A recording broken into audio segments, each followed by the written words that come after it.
Баршаңызға сәлем. Үй жағдайында оңай әрі жылдам дайын болатын рулеттің рецептімен бөлісетін боламын. Видеоны соңына дейін қарап, видео ұнаған болса, лайк басып, өз пікірлеріңізбен бөлісе отырыңыздар. Ал ендеше кеттік. Біз 3 түк жұмыртқамызға 200 грамм сахарымызды салып, жақсылап араластырамыз.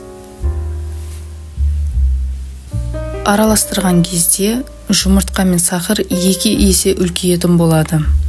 2 есе үлкейгенше араластыра бересіздер. Видеода көрсетілгендей осындай 2 есе үлкейді. Түрі крем сияқты болады. Ұнымызға разрыхлителімізді қосып алып, ұнымызды електен өткізіп барып қосатын боламыз. Жай-жаймен бөліп қосатын боламыз. Ұнды қосқан кезде миксерді уже қолданбаймыз. Осы лопатаның көмегімен тура видеодағыдай астынан үстіне қарай аударып тұрып араластырасыздар.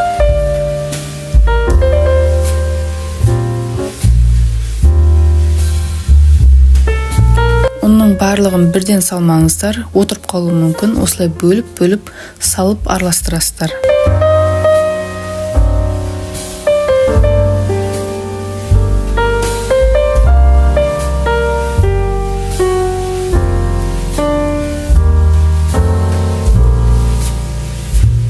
Осындай крем сияқты тесто дайын болады.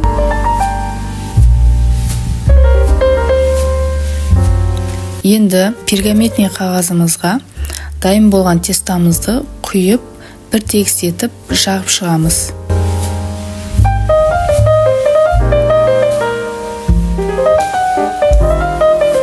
Пешкам 15 минут алдын қызып тұрған болуы керек.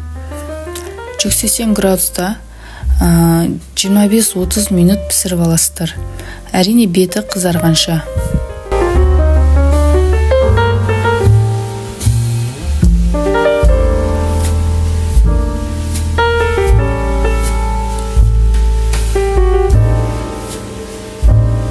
Бисквит пісем дегенше ішіндегі кремін дайындайтын боламыз.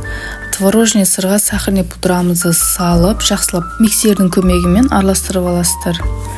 Бірінші шашырап кетпеу үшін осылай миксердің басымен мыжғылап аласыздар да, одан кейін скоростьқа қойып, біркелкі етіп араластырып аласыздар. Одан кейін сливкемен сгущенный молокомызды қосып, тағы да біркелкі етіп араластырасыздар да, сонда крем дайын болады. Міне креміміз дайын болды. Лопатаны осылай алған кезде, төмен қаратқан кезде крем өз-өзін ұстап тұр, яғни ағып кетпей, жерге түсіп қалмай тұр. Демек, крем жақсы ұрылды, дұрыс ұрылды деген сөз. Бисквитіміз пісіп шықты. Ол суығанша тиіспейсіздер. Суығаннан кейін осындай пергамент қағазын шешіп аласыздар.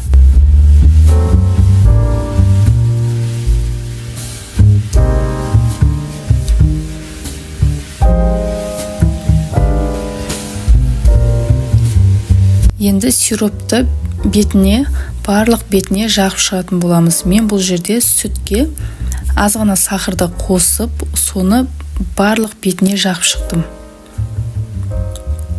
Одан кейін дайындап алған кремімізді осылай барлық жеріне бірдей етіп жағып шығамыз.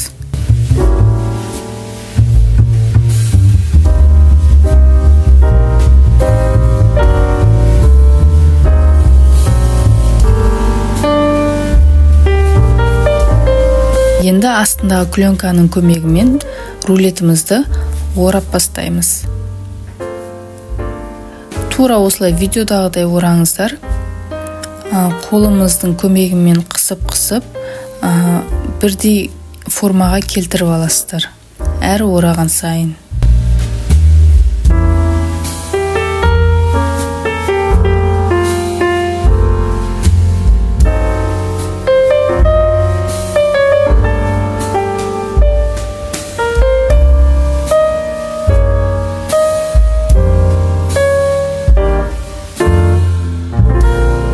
Енді посудаға салатын кезде мән беріңіздер. Мен оралған астында қалған шеті бар ғой, оралып сол жерге тақалған жері, соны мен астына жіберемін. Видеодағыдай бір жері көтеріңкі, бір жері түсіңкі болған жағдайда осылай қолыңыздың көмегімен тегістеп шығасыздар да, осылай посудаға саласыздар. Негізгі бисквитный рулетіміз дайын. Енді әсемдік үшін әркім өзінің фантазиясымен әсемдесе де болады.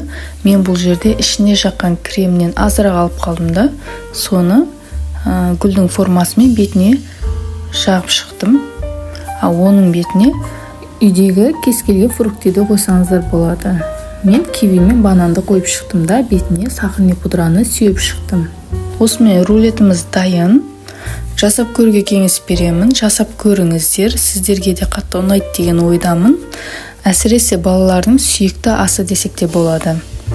Көріп тұрғандарыңыздай оп-оңай әрі жылдам дайын болады.